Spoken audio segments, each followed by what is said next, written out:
We'll first talk about how we do multiply vectors, talking about the dot and the cross product of a vector. Okay. Now to start, when you're talking about vectors, the way you multiply vectors has different meanings. When I'm writing, I say 2 and then I say, let's say 2x, and then I put a point and then I write y.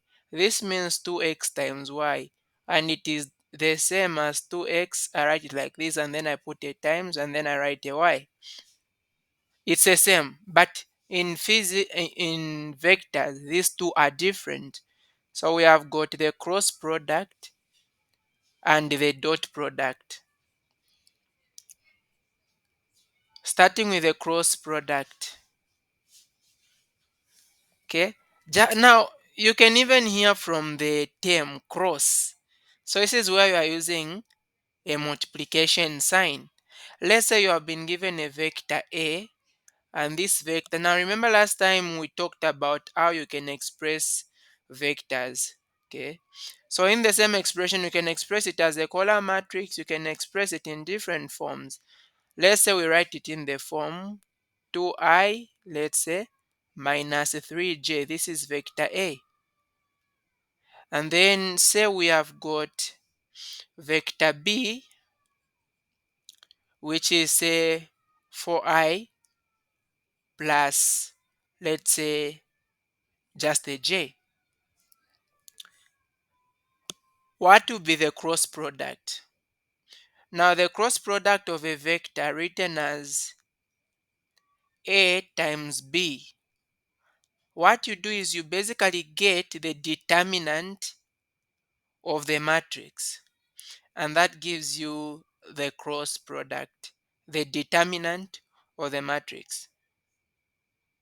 Hope we know what a determinant, how we do determine the determinant of a matrix.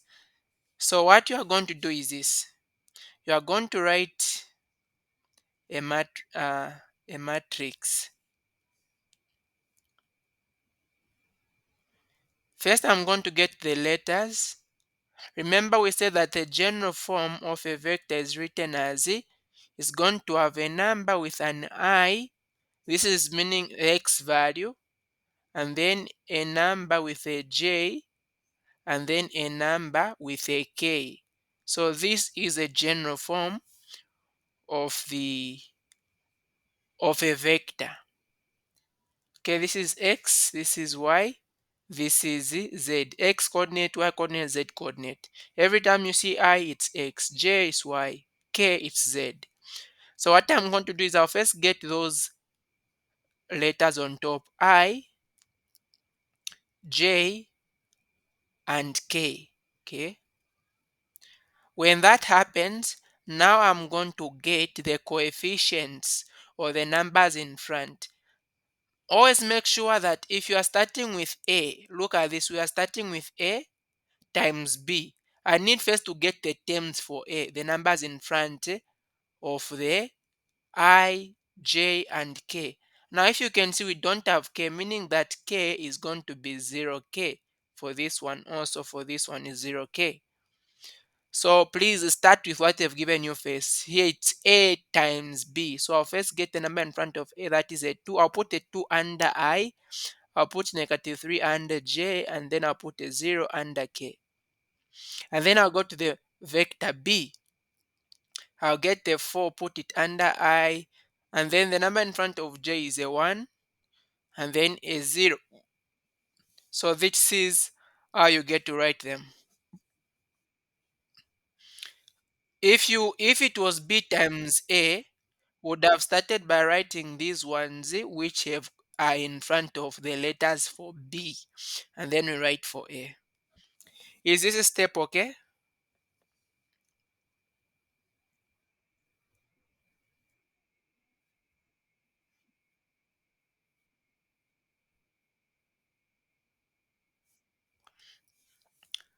So what I'm saying is when you are performing a cross product, simply get the letters I, J, K.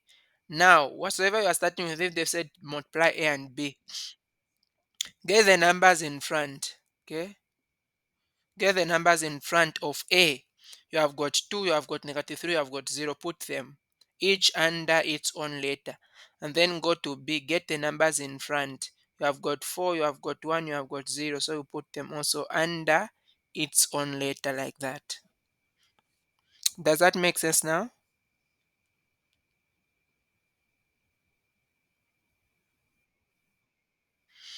Okay. Now the next thing that you do here is that you are going to find the determinant of this matrix.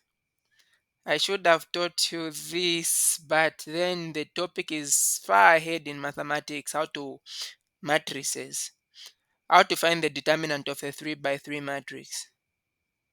Okay, but it is way ahead. But then what you need to know is this: to find the determinant. The Look at what I've used. I've used the straight lines. If you see these straight lines, it means determinant. Okay, you do that in matrices, in maths. Whenever you see straight lines, don't write this is not the same as writing like this. Please, are different. These are meaning the determinant. Now, to find the determinant of a matrix, what you do is that you get first this number which is here. Okay, I mean, whatsoever term is there, whether it's a number or it's a letter, write it. That's I. And then what you do is cancel out the row and the column where that I is, like that. You've seen the matrix that has remained. You have remained with this matrix here. Now write down that matrix which has remained. So write it here: -3, 1, 0, 0. And then next, go to the next letter. In this case, it's a J. Now cancel out the row and the column where J is. Look at the numbers that remain. You have got 2, 4, 0, and 0. The next thing, also go to the next letter, which is K. Cancel out the row and the column where K is. You've seen the matrix which remains. That is a 2, 4, -3, 1. Is this okay?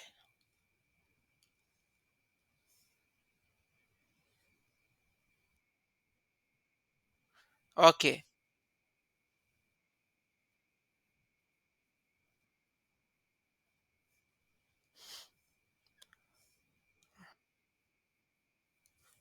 All right. So another thing that you need to understand is what is known as the matrix of signs. Now, the matrix of signs is you always start with a positive sign, and then you'll be changing from positive, negative, positive, negative, positive, negative, positive, negative, positive. So always start with a positive here and just be changing signs. So that is a matrix of signs. So that matrix, we are going to use it. You can see I was at a position where there is a positive, so put a plus in front of the I.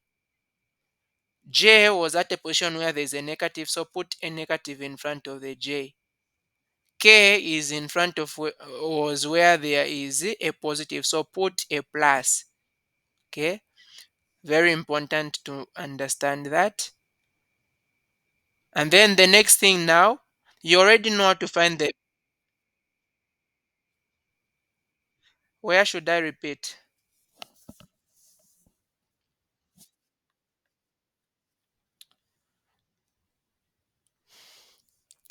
Look at the position where I was, there is a positive, put a plus there. Where J was, there is a negative, put a negative in front of J. Where K was, there is a positive, put the positive in front of K. Does that make sense?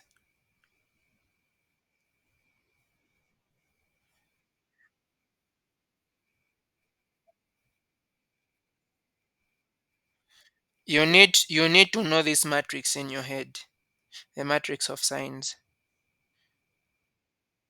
It's not hard. All you do is you have a positive as the first one, be changing positive, go to the negative positive, and then from positive, negative, positive, and then just like that, you're always changing the signs to form that matrix.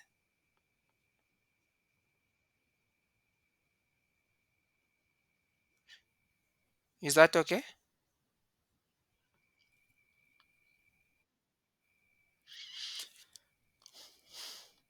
Anyone who remembers how we find the determinant of a 2 by 2 matrix? How can I determine the determinant of this matrix which is here?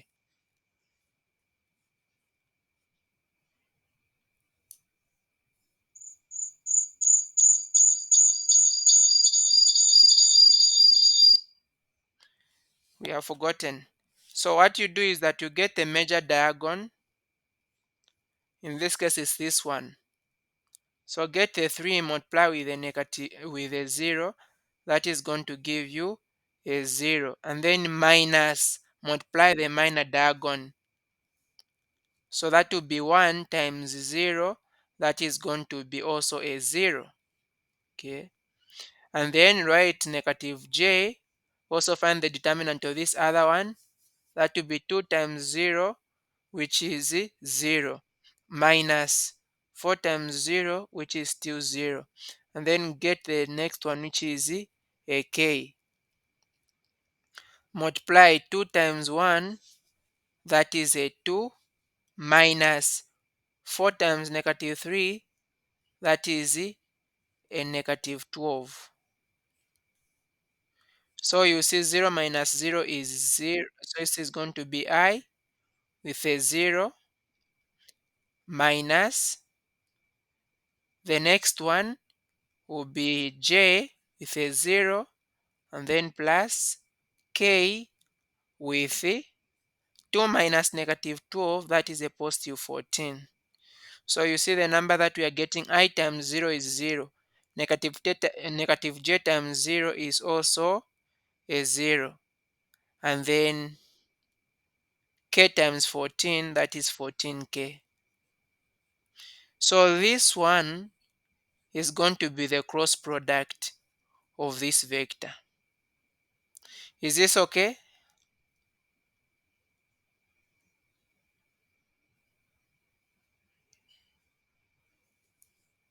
Are we good?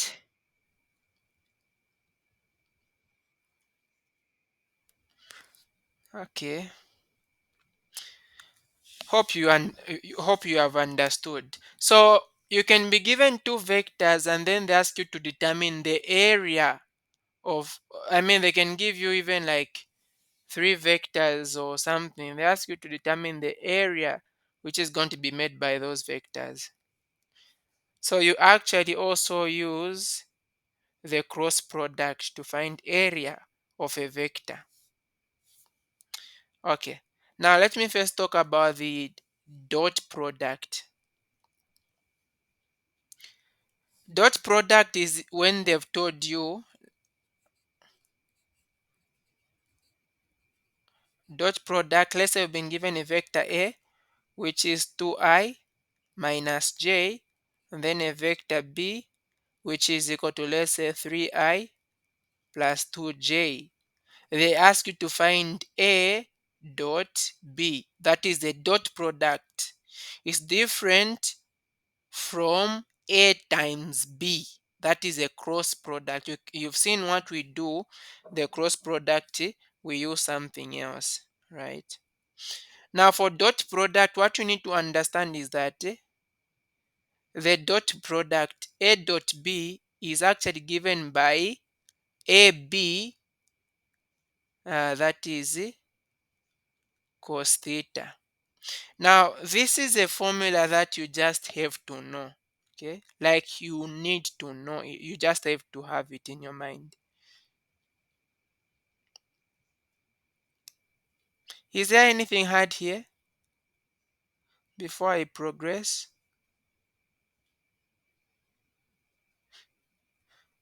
Is there anything hard about the formula? This one, please know it. A dot B is AB cos theta. So What do we mean by that? The A and the B that you can see, these ones we call them as magnitudes of a vector. Magnitude of a vector. Okay? So, what you are going to do now, for here I've not been given the angle between the two vectors. So I can actually determine the angle between two vectors if you've been given the two vectors. And how do you go about that? All you do is you are going to make cos theta sub to the formula. So it becomes cos theta being equal to a dot b and then divide by ab. Okay, divide by ab. So this will give you cos theta being equal to a dot b. So get your a. A is 2I minus j, and then put a dot there. B is 3I plus 2j. And then divide. Now remember I said A, B. These ones, A and B, are representing magnitude of a vector. And when I'm talking about magnitude, you put in these brackets. Magnitude D, you put in straight line. So that is, you get your A, which is 2I minus j, and then times, okay, also get the B, which is 3I plus 2j. Okay, so every time you see a bracket like this, it means magnitude of A, magnitude of A. And this will give you cos theta. Now, how do you find the dot product? Dot product, you only multiply the same things. And on the dot product, you need to know that if you multiply I times I, it is the same as multiplying j times j, and it is the same as multiplying k times k, and it will always give you a 1. And when you multiply anything that is different, for example, a times j or j times k, if you multiply what is different, or I times k, it always give you 0. So on the dot product, you only multiply same things. Like this 2I multiply with the 3I. That will give you 6I squared. But remember, I squared, which is the same as I times y, I is a 1. So in other words, you just get coefficients. 2 times the 3, that gives you a 6. And then get the number in front of the j is a negative 1. Multiply with the number in front of the j in the other bracket, that is a positive 2. So that will give you negative 2. And then divide that by, when you're talking about magnitude of something, if you've been given magnitude of a plus b, just get a, you square it, and then you get b, you square it, and then you square root. That's a magnitude.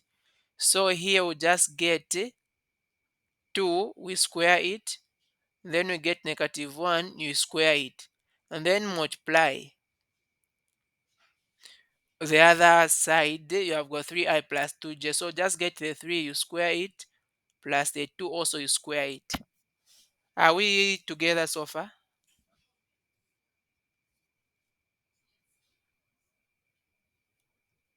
Are we good?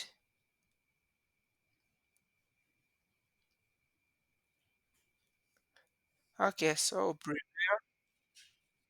you're not answering, I'll not assume.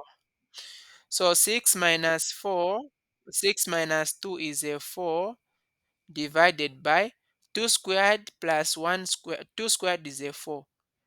Negative 1 squared is a 1. So that will give us square root of 5. And then 3 squared and 2 squared. 3 squared is a 9. 2 squared is a 4. Okay. So that will give us a 13. So this gives us cos theta being equal to 4 divided by square root of 5 times the square root of 13. I just taught you sides. What you do is that you only when you're multiplying two sides, you just multiply what is inside. So just multiply 5 and 13. So that will give you square root of 65. Now, because in mathematics you don't use a calculator, in mathematics, whether it's a test, a quiz, an exam, you don't use a calculator. So here to find the value of theta, theta will be just take cos the other side, it becomes cosine inverse of 4 divided by square root of 65. So this becomes your answer. This will be the value for theta. But if you are using a calculator, you need to punch what that is and then you write the exact value. So this angle is giving you the angle between two vectors. Now let me just show something before anyone can come in to ask anything. Okay. Let's say, let's write our coordinates which we have here. This is y. So vector A is 2i comma negative j. So it will be like 2 comma negative 1. Let's say negative 1 is here, 2 is here. So this is the vector. So this is the vector A. And then B is 3 plus 2. 3 comma 2 I mean. So B is like somewhere here. Okay.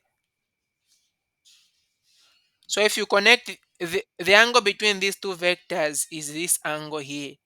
So this angle that we have calculated is actually that angle between the two vectors.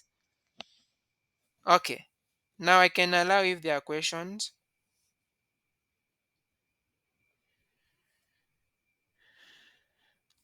Are there questions?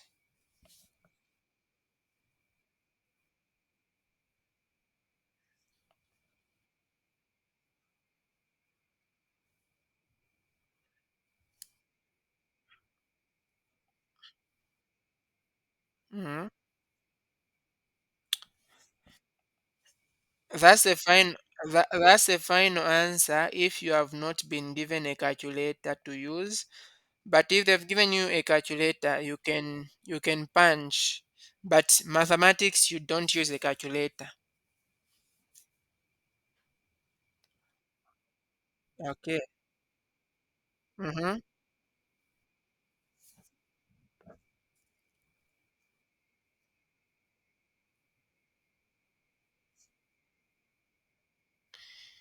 Yes. Yes. So imagine, so as I've said, if they don't give you a calculator, you leave it like this, you gain all the 4 marks. But if in that exam you're using a calculator, you need to punch to find the exact value. Is that okay?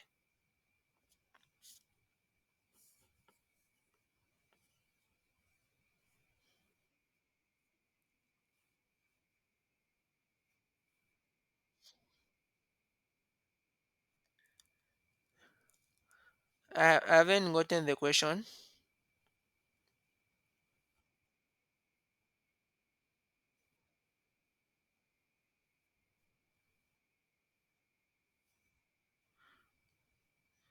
Okay. So we are saying that when you are performing a dot product, you only multiply the same thing. What has got I, multiply with what has got I. So 2 times 3, that gives you 6. And then what has got j, multiply with what has got j. That's negative j times 2j. That will give you negative 2j squared. But we said j squared, I squared. In other words, just get a number in front of j and the number in front of j, multiply them. So there's a 1 here, I mean a negative 1 here, a positive 2. So if you multiply it, it will give you a negative 2 there. That is how you get that. Is that okay? Okay. Is there another question here? Mm-hmm.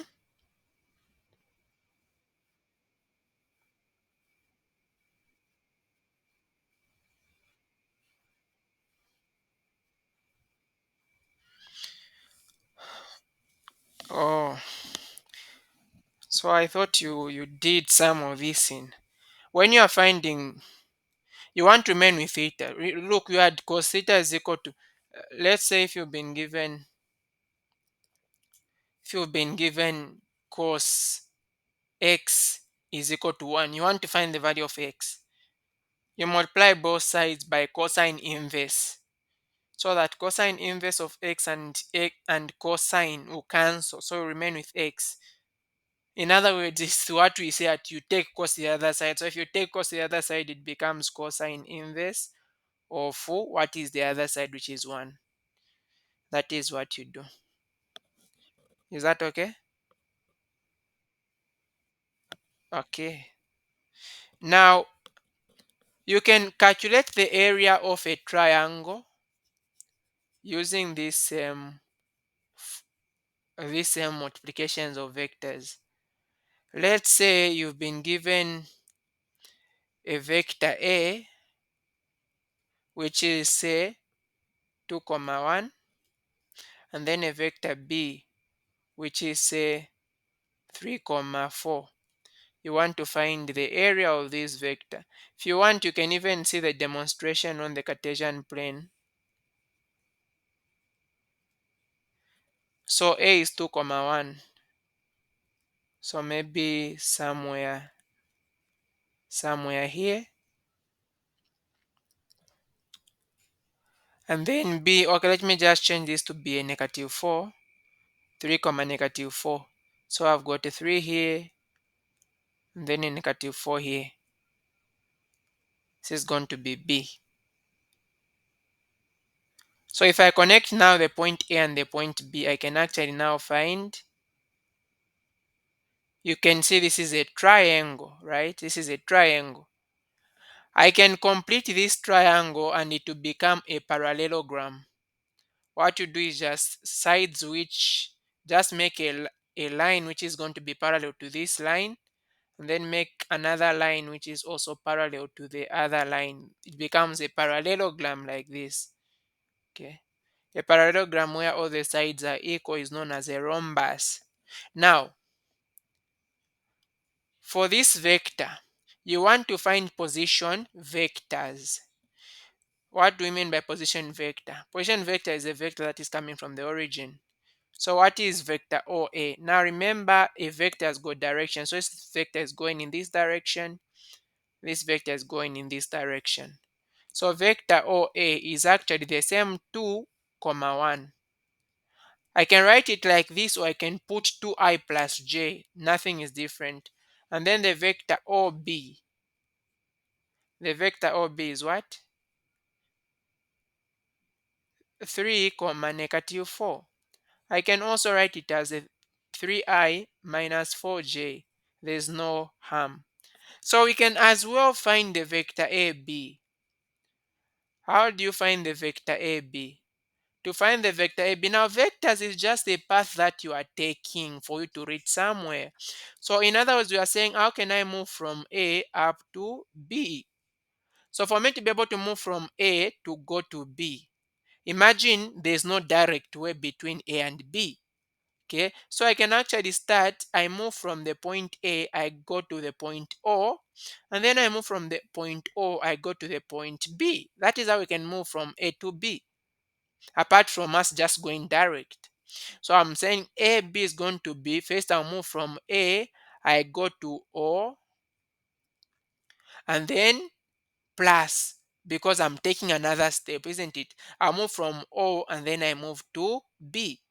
That is how we can find these vectors. Is this okay first before I proceed?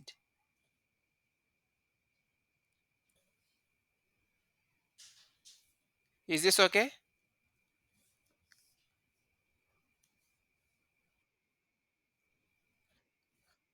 Okay. Now, look at this. AO is just a direct opposite of OA. The meaning of that is this.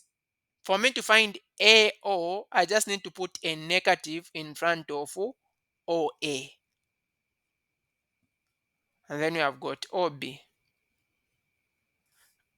OA is going forward, AO is going in the opposite direction. And remember, vectors, if they are moving in opposite directions, you just put a negative to differentiate that. So this becomes negative. What is vector OA? It is 2, 1. And then plus. What is vector OB? It is 3, negative 4. I can as well write this. I can start with 3 and then negative 4. And then I'll say minus. And then I write 2, 1. When you're subtracting vectors, just subtract the same thing. So that is going to be 3 minus 2, which is 1, negative 4 minus 1, which is a negative 5. Just like that. So this is the vector AB. Now, when I want to find the area, You can see the structure that we have here. The structure that we have here is a parallelogram. To find the area of a parallelogram, area will just be given by the absolute value of the cross product. And cross product is found by what? I'll just get any two sides. I can either get OA, I multiply it by OB. Okay, just get any two sides, you multiply them. So this will give you the area of this structure, a parallelogram. Now you can see a parallelogram has two equal triangles. So if I want to find the area of a triangle, I need to divide the answer that I get by 2. In other words, to find the area, I need to put a 1 over 2 in front here if I'm finding the area of a triangle. Okay, but remember we're just from mentioning that A dot B is equal to AB cosine of theta. Don't forget about that one on the cross product that you've talked about. Okay. Now, at this point, how do you move? How do you find the area? You can actually find the area by just saying 1 over 2, okay? The magnitude. The magnitude. Let's get vector OA. Where is vector OA? Vector OA is 2 and a 1. And then times vector OB is a 3 and negative 4. Now remember, how do you find the cross product of vectors? So this will give you 1 over 2. Don't forget about these two brackets. These two brackets are part of the formula. They mean magnitude. Okay. But then for us to perform the cross product, remember we said we use a matrix, isn't it? We use a matrix. So what I'm going to do is I'm going to write a matrix form to be able to calculate that. So look what I've put inside. I've written a matrix and then I'll get I, J, and K. And then I'll get first the first vector I've been given. The X value there is a 2, the Y value is 1, there is no K. And then the other one is 3, negative 4, and a 0. What do you do from this point? Let me remove this.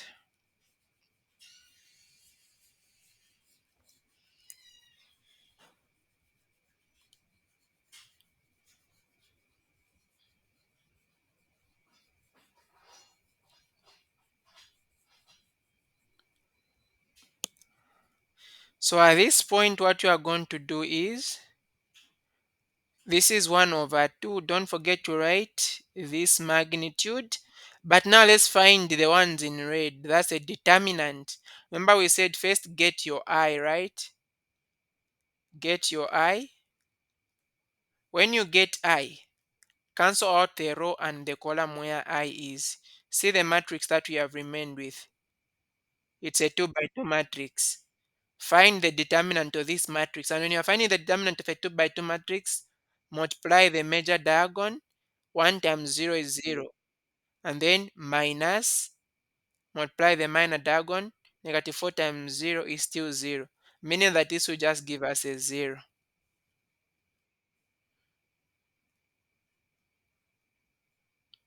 And then what you said is now go to your J. But don't forget you put a negative in front of J. So for the first one, you put a positive. The second one, you put a negative. Now, where there is J also, you cancel out the row and the column. The matrix that you have remained with is going to have these elements 2 and a 3, 0 and a 0. What you do is find the determinant. 2 times 0 is 0, uh-huh, minus 3 times 0, that is still 0. So put a 0 there.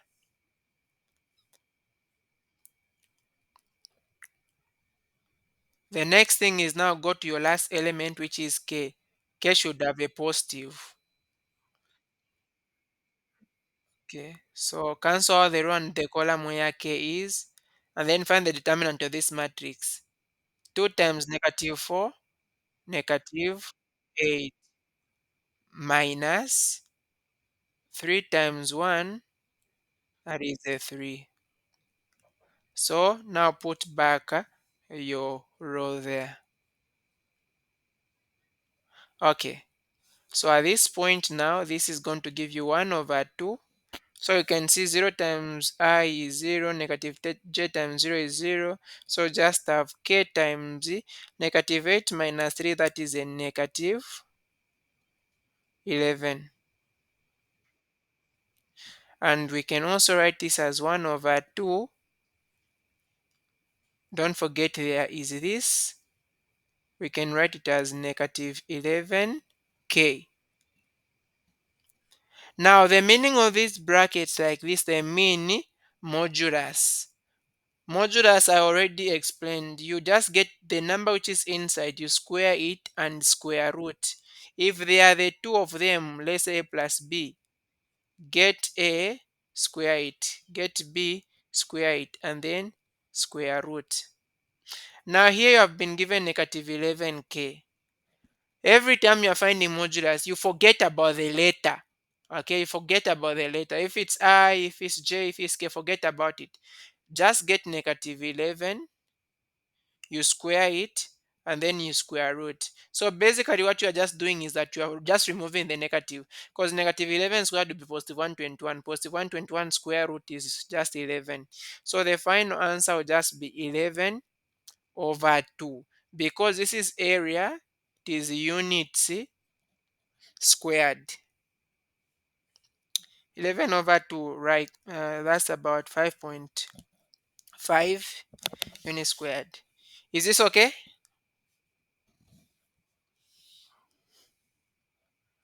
Are we good?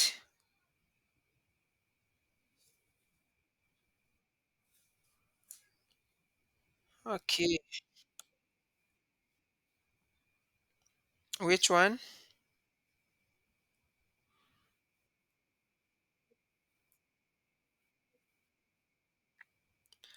Just get the number that is been given inside there, you square and you square root. That's all. Square and square root. Is that okay?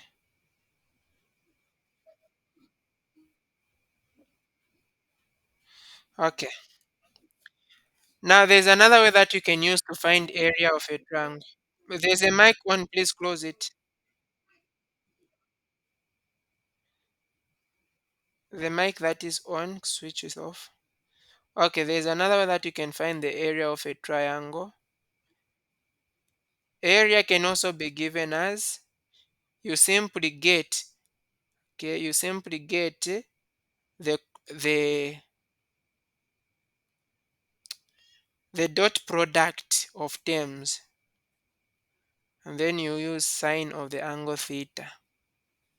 You can also use this. Now the angle theta is the angle between the two vectors, this angle. So if you know that angle, you can actually use it at that point, and it will be very much easy in that case if you know the angle between. Okay.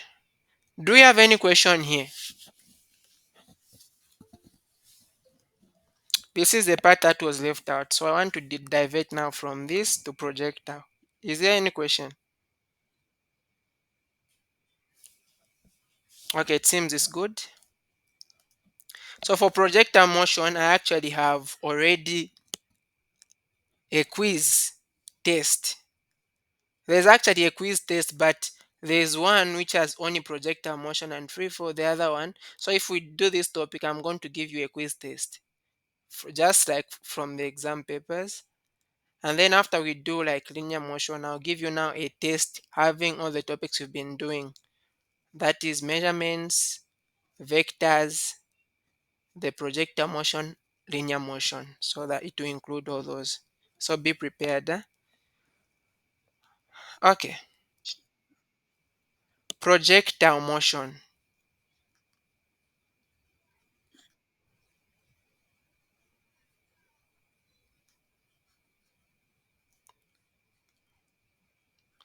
I love this one. Projectile motion. Now, if you hear of a projectile is anything that you are going to throw. Okay. Imagine I'm standing here, I get a stone, I throw it. When you throw a stone, it will go up and come back. That is known as a projectile. What you have thrown is known as a projectile. Now, this path it is taking, look, it goes and then it comes back. The path it takes is known as a trajectory. Okay, it's known as a trajectory. Now, there are three forms of projectiles that you need to know because you'll be dealing with those. The first one is, imagine you are on a level ground. When you throw something up, it will go up and then come down. This is the first form of projectile. It is symmetrical. It's equal. The distance when it went up is going to be the same as the distance when it is coming down. Even the time it will take will be the same. The second type of projectile is, imagine you, let's say this is a building here. Your friend is on top. You want to throw for them something. So you can actually throw something to them and then it will go like this. Okay, they catch it there. That's another form of projectile. Another form of projectile is you can actually be on top. A ball is here, it just drops by itself. That's another form. Let me include the last one. You can actually be on top here, but the ball doesn't fall by itself. You actually throw it up and then it comes down. So you need to be able to calculate things looking at all these types of projectiles. We'll start with the first one. Because if you understand the first one, definitely you have understood these other ones. And this is a high yield topic, so I need to make sure that you understand. Now, when you get a stone or whatsoever, you throw it up to go and then it will come back like that. The length on the ground that this projectile travels. Now, where I put an arrow, is this the horizontal or is the vertical?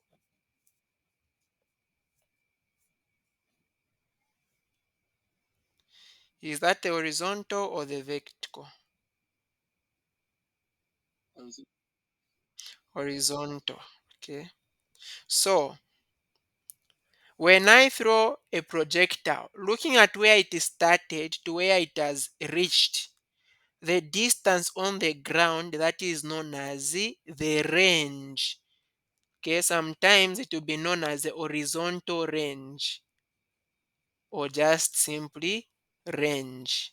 Okay, and then the distance from the ground to the maximum point, the highest point on top, that is known as the maximum height. Maximum height. And then you are going to also have this angle at which you are thrown your projectile. So this is the angle of projection of the projectile. Now, when you throw something up, when you throw something up, it will first, you are going to have the time it will take this projectile. Let me label this as A, this as B, this as C. There will be a time it will take this projectile to move from the point A to the point B. Let me call it as T1. And then there will be a time that it will take for the projectile to move from the point B to the point C. Let me call that as T2. Now, if I add this T1 and T2, it will give me T1 plus T2. It will give me T. Now, this T is known as the total time of flight or the time of flight, the time it took for it to be in the air to go and then come back. That is the time of flight. Now, the time that it takes for a projectile to go from point A to point B will be the same time it will take the projectile to move from point B to point C. Hope that is clear. Are we moving together? Emmanuel, are we together?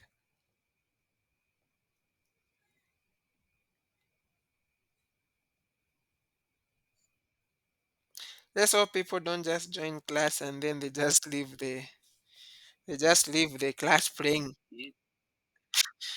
You can find you are teaching cans, you are just alone in the class. People are sleeping, but you're showing us so they're in class.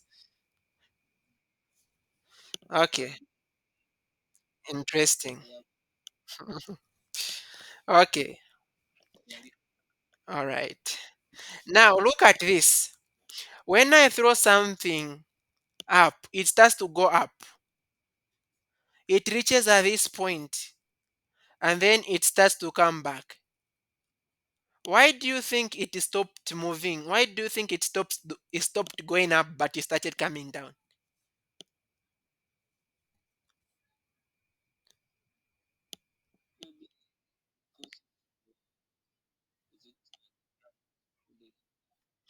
Okay, that's one reason. Yes. So gravity was the reason as to why it was being pulled downwards.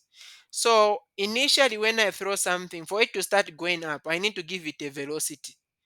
Okay, at the bottom here, I'm going to give it maximum velocity. But as something starts to go up, the velocity is reducing. At the maximum point, it is going to have a velocity of zero. It doesn't have any more power to start moving. So what happens? It turns back. And when it reaches the bottom, it will still have maximum velocity. But the only difference is that this one is going to have a negative sign. That is because you are moving in opposite direction. Remember, velocity is a vector. So if going up is positive, then going down is going to be negative. But if going up was negative, then going down is supposed to be positive. It all depends on what you take as positive. Okay. So what am I trying to say? This means that at the maximum point B, the velocity at B is supposed to be equal to, anyone to finish? Very good. So the velocity at B is supposed to be equal to zero. Okay. Now let's derive equations that we use in this one. The equations you already know them. The three equations of motion. If you remember from high school, the three equations of motion. Newton's three equations of motion. Let's state them. Anyone who can remember, any one equation that you can remember of the equations of motion.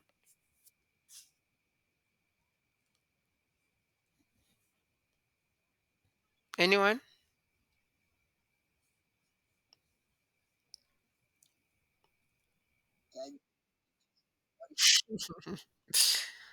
Okay, V is equal to U plus 80.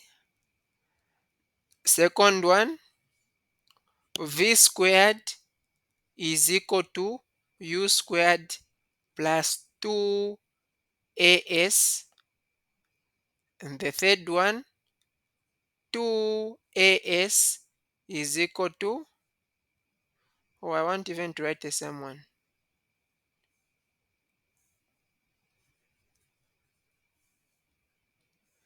V is equal to U plus, oh, which one is that? I'm writing the same one here. Okay, it has to do with half.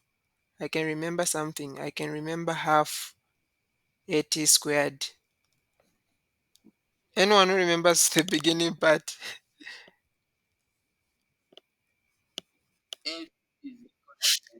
Very good. S is equal to ut plus half 80 squared. Okay, so these are the three equations that we are going to use to derive the different equations that we use on projectile motion. Now, the first equation, we are going to use the first equation that we have there, V is equal to U plus 80. Now, what you need to understand is this. When you are talking about projectile motion, you work in components. Please, this is very important. Immediately you miss that, you shall never get a question correct here.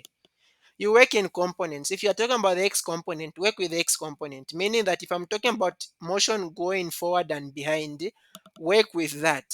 If you are talking about motion going up and down, work with that. Okay.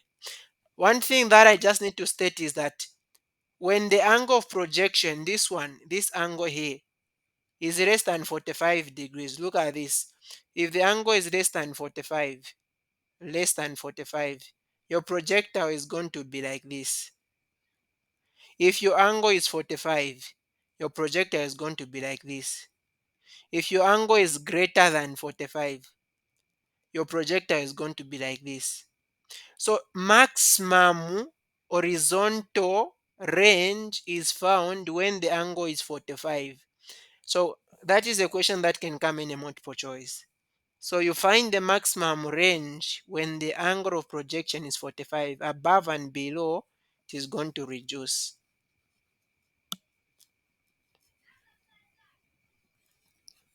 If the angle is too high, the projector will just go much up. Okay, now let's start with first motion in the horizontal. Because remember, you always work motion in each axis. In the horizontal, meaning I'm talking about finding the distance down.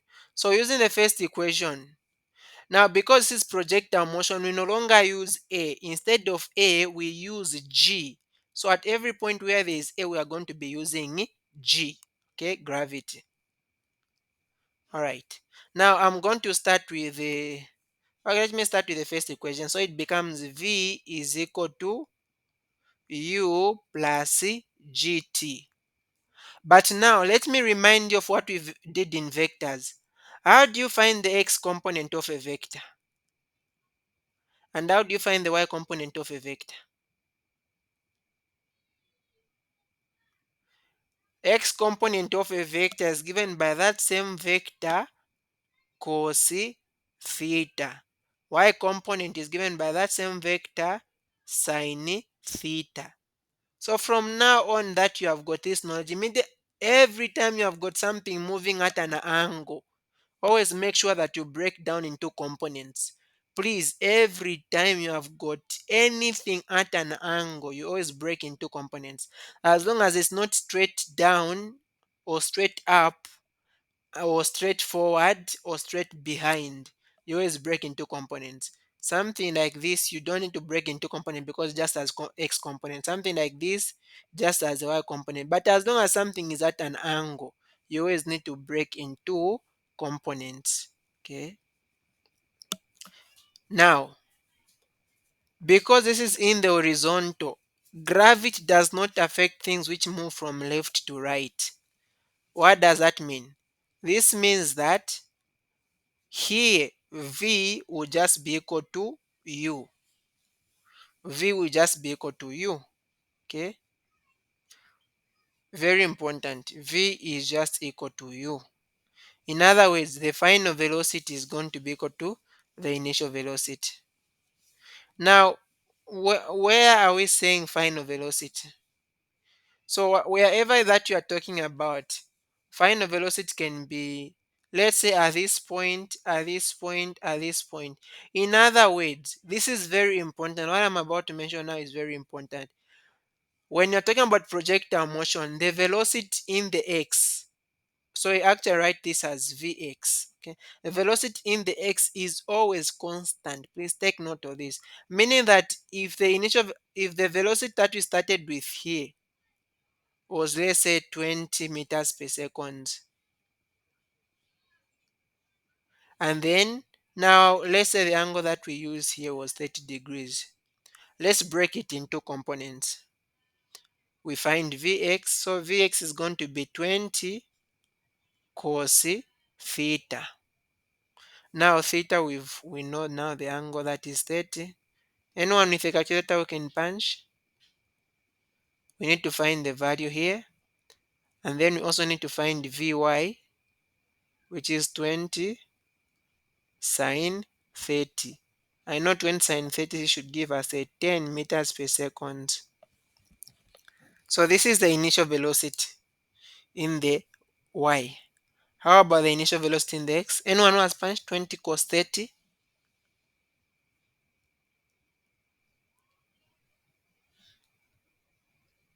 Okay, so 20 cos 30, 17.22. Okay, we can 32. Okay, we can even write it like that. So the meaning of this is this. When you are going, this is Vy is the velocity at the beginning up. Vx is the velocity at the beginning forward. Vx here will be the same as Vx here, to be the same as Vx here, to be the same as Vx here, to be the same as Vx here. Now Vy changes. Vy here is higher than Vy here. Vy at the point B is 0. Remember we said at the maximum point velocity is 0. We are actually talking about velocity in the y, not the resultant velocity, but the velocity in the y. Why? Because it has stopped moving up any longer, but it's still moving forward. If you can see, for it to continue moving forward, it means that there's a velocity pushing it forward, and that is velocity in the x, but it has stopped going up. So velocity in the y for a projectile changes, but velocity in the x never changes. Hope that is okay. Are we good? Do we have any question?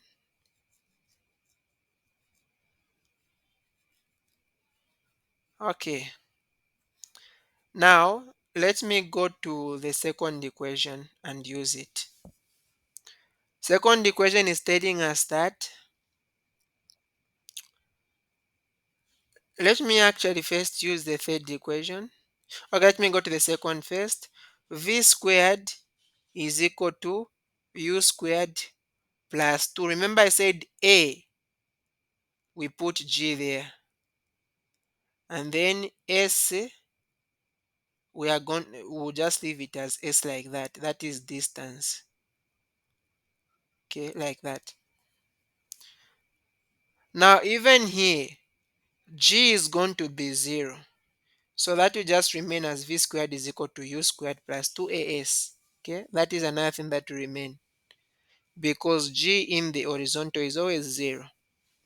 And then go to the third equation.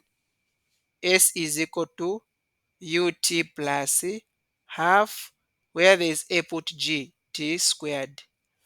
Now SC is representing distance, and we have said distance down is called the range. So this will be range, and that will be equal to u. Now remember, u is actually the initial speed. And we said that this initial speed, when you're talking about range, it is initial speed in the x. I should actually now specify it is ux, initial speed in the x. And we have said, how do you find initial speed in the x? Initial speed in the x is given by initial speed cos theta. Now, because you not see people using u, so in that case, what you are going to see is that people use v, but they'll put o. To differentiate final velocity and initial velocity, you put VO to save initial velocity and VF to save final velocity. So initial velocity cos theta, okay? So Vx is given by initial velocity cos theta, but remember it's multiplying with t. So put a t there. This term will disappear because g is 0 in the horizontal. Now this is a very important equation that you'll be able to use this one. Okay, it's a very important equation. Are we okay here? Let's go in the vertical. You see equations which will apply. In the vertical, let's start with the first equation. V is equal to, now instead of me using U, I'm going to change so that you get familiar with this. V is final velocity, so I'm going to put F there. Instead of me using U, I'll put VO to mean initial velocity. And then plus GT. Okay. Now, I want first to find the time of flight from this equation. Remember we've said what is the final velocity in the y at the maximum point? It's 0, okay? So I'm going to put 0 there, final velocity. And that will be equal to the initial velocity in the y is given by v initial and then sin theta. Now, take motion going up to be negative because I'm going against gravity. So g will become negative g, and then we are going to have t. I'm going to get this term gt, take it the other side. It becomes gt is equal to v sine theta. So to find the time it takes the projectile to move from the point A to the maximum point B, that time, okay, it becomes v sine theta over g. Now, if I want to find the time it takes that same projector to move from A to B and then from B to C, remember we said the time from A to B is the same as the time from B to C. Simply multiply this equation by a 2. So that gives us that the time of flight or the total time of flight is given by 2v sine theta divided by g, a very important equation. They can even ask you to derive it. Okay. So, okay, so that is there. So we can actually come back to the horizontal range. You see how we can change the formula for the horizontal range. So instead of us having t there in the horizontal range, sometimes we might not have t. So therefore, to find the horizontal range will actually be equal to, instead of me writing v0, we already know that v, that's the initial velocity we are using. So I'll just say v.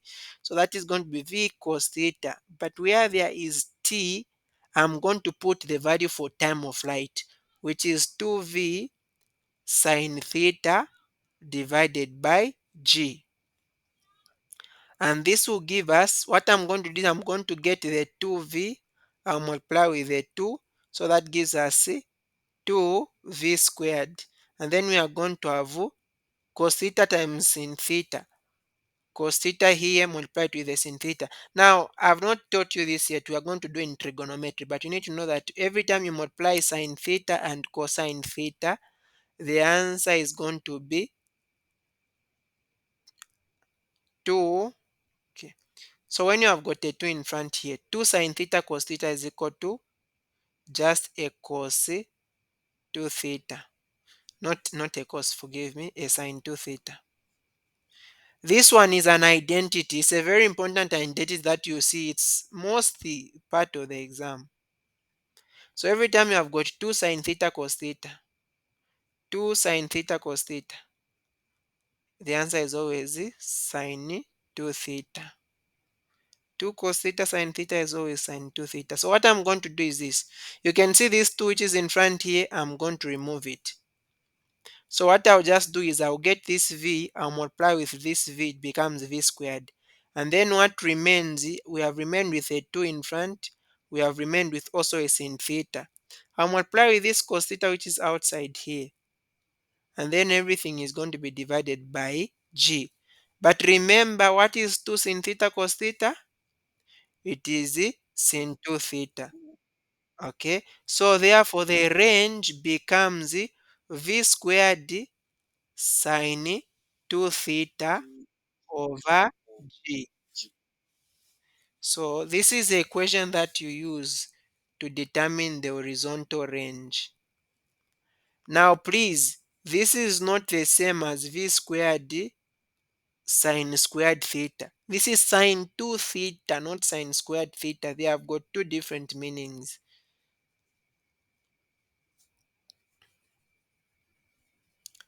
So we have got two important equations that we use on projectile motion.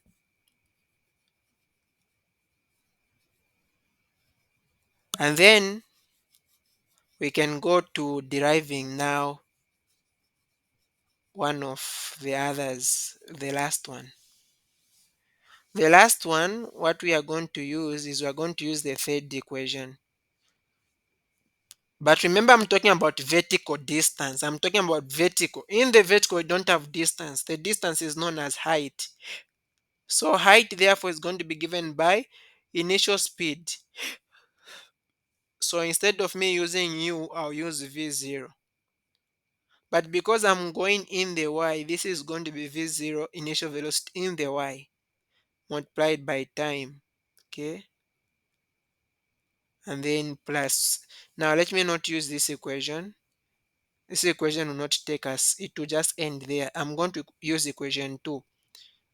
Equation 2 is 2. Where there is a, I'm going to put g. Where there is s, I'll put h. And that will be equal to v squared. This is final velocity minus v squared, which is initial velocity. In other words, I'm just getting this. I take it the other side. So u becomes negative. That's what you can see here. But this is going to be 2. Remember, when you are going up, because the projector is first going up, g going up is negative. So I'll put negative g. And then we have got h. Now final velocity on the maximum point there is what? 0. Minus initial velocity in the y is given by v sine theta. Remember, this one is squared. So this will become negative 2gh is equal to negative. This negative is outside. Distribute the square, so it becomes v squared. The sign is also going to get that square. Now this negative can cancel with this negative. I want to remain with h, so I'll divide both sides by 2g. So therefore h is going to be v squared sine squared theta. Here it is not sine 2 theta, it is sine squared, and then divided by 2g. So this is the equation that we use when you are finding the maximum height of a projectile.